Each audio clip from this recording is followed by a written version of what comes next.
কিন্তু দুনিয়াতে যদি বাঙ্গাসিরা 2 রাকাত নামাজও পড়েন, এই 2 রাকাত নামাজের অনেক দাম আল্লাহর কাছে। একবারও যদি সুবহানাল্লাহ করেন, এই সুবহানাল্লাহ অনেক দাম।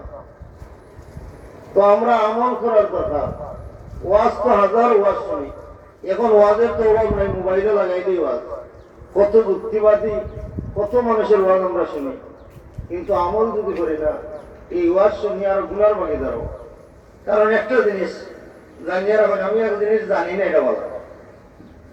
আমি একটা জিনিস জানছি না, কেউ আমার জানাইছে না, এইটা ভালো জিনিস।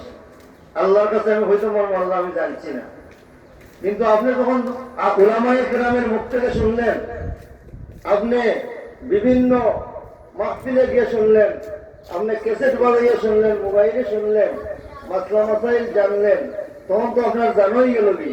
আর জানার পরে যদি আমল করেন না, তাহলে ওটা হইল সবচেয়ে বড় অপরাধ।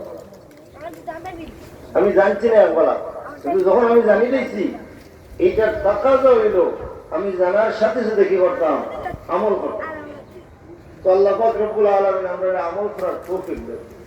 আমল সবচেয়ে বড় জিনিস, জানাটা বড় জিনিস না। জানবা ও উদ্দেশ্যে, আমল করার উদ্দেশ্যে। সাহাবায়ে কেরাম কিছু জানতেন আল্লাহ রাসূলের কাছ থেকে আমল করার উদ্দেশ্যে।